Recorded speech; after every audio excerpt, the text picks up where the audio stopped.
In the past, I've been diving among the reef sharks and never felt threatened. They are 4 to 6 feet long and very mellow.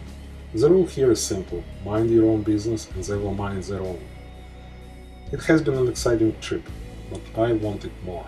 I wanted to film the great white sharks. I booked a cage diving trip to Guadalupe Island. We have embarked for shark diving in Ensenada, Mexico, and sailed to Guadalupe Island. But basically we started up here in Ensenada.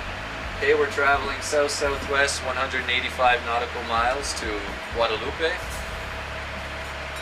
4 days there in the cages with the white sharks. We arrived in the afternoon of the next day and our crew started preparing cages and diving gears for the dive tomorrow. We, divers, couldn't wait. For everyone it will be the first encounter with the great white sharks. How it will be? Will the sharks be there? It was gloomy on the surface and even gloomier on the water. The water was cold and my 5mm wetsuit was not sufficient. Anyway, there were no sharks yet. I was thinking about them. The great white sharks are feeding on sea lions. Would a shark be lured by sea lion-like sound? Maybe this is a solution. I can talk in my mask. I started to imitate sea lion sounds to my best.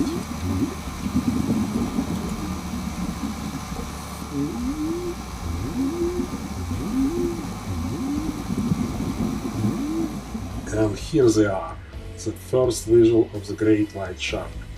Everybody gets very excited. The guy was big.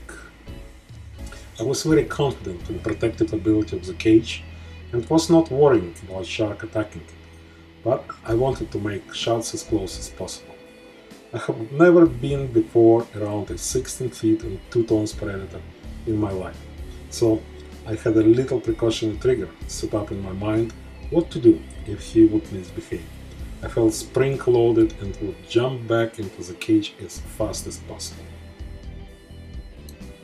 Shooting a video is different than taking photos. Continuity is a must.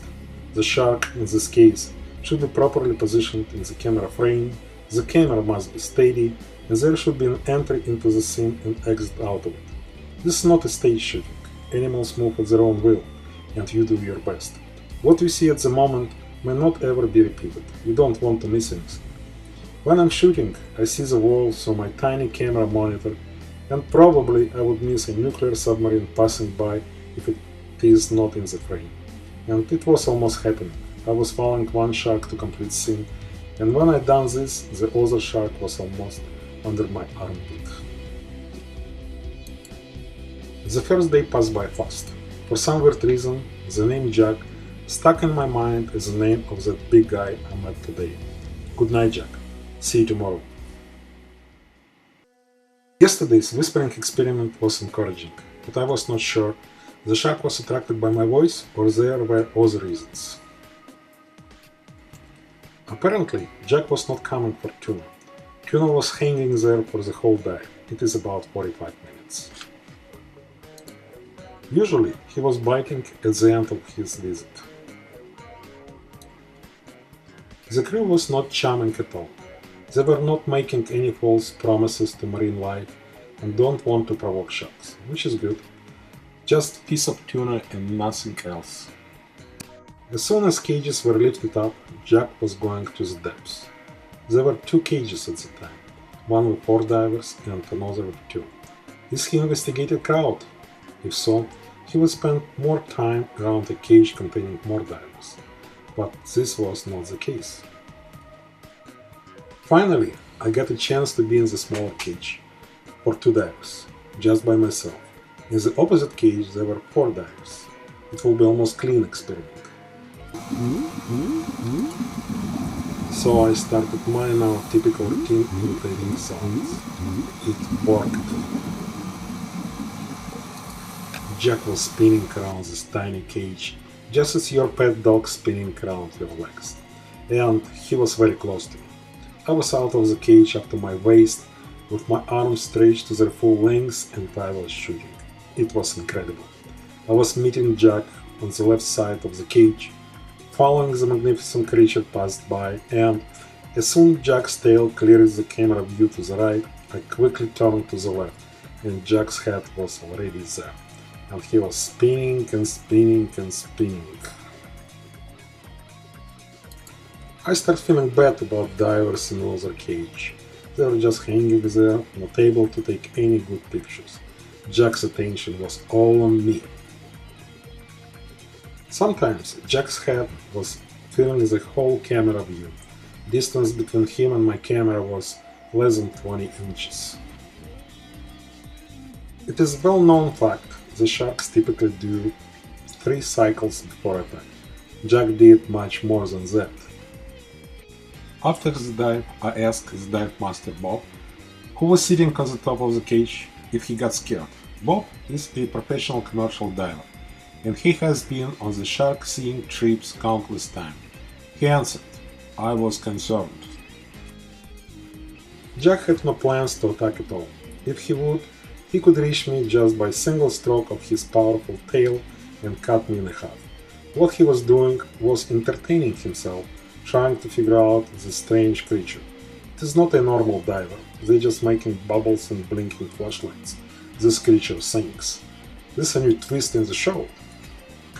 I believe that animals can feel other creatures, including us, human beings. Dogs can feel your mood or if you are scared of them. I'm confident Jack was feeling me too. When he was swimming toward me or passing by, I was telling him inside my mind how much I like him, that we are friends and he is magnificent and good-looking guy.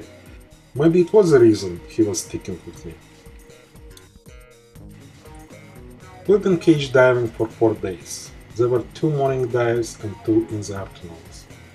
As soon as I got out of the cage, I was rushing to change the tape and batteries in the camera, drink a couple of cups of hot coffee to warm up a little bit, and jump into another cage. I was underwater for about 6 hours a day, and the most of this time I was meeting Jack, the great white shark. There were many opportunities for this magnificent predator to attack me. It never happened. There were not even slightest signs of such intention. Since I started shooting videos during diving, I began paying more attention to the animals I'm shooting, and my perception of them, of the ocean, and of the nature as a whole changed. Now I can clearly see their magnificence, beauty, and intelligence. Diving with the great white sharks became a culmination in my inner transformation. We all grew up with the implanted image of the great white sharks as the deadliest and the most dangerous animals in the ocean, the killer sharks. It is so not true. There are no killer sharks, killer whales, or other killers in the nature. All these creatures are just in their designated niches of the greater system, not just in food chain. All of them play important roles in keeping the system, nature, in balance. Now I see the world as a system which was very thoughtfully designed. In this system everything has its own purpose, from the tiniest life form to the gigantic one. If we don't see purpose of existence of something, it merely means we don't understand it, at least not yet. Instead of perception of the nature as a simple food chain where we humans are on the top, should we start to comprehend it as an integral system? I believe we should. It would change the way we are treating the world around, its existence, not for our consumption only. How Jack came to this world, created by evolution or God, does it really matter? In any case, he must be here. He is a very important person. He can feel pain, he can be bored, and wanted something entertaining in his life, just like us. He deserves to be respected. It is simple and obvious to me why Jack, the great white shark, is here, in his natural environment in the ocean. It is not the question to me.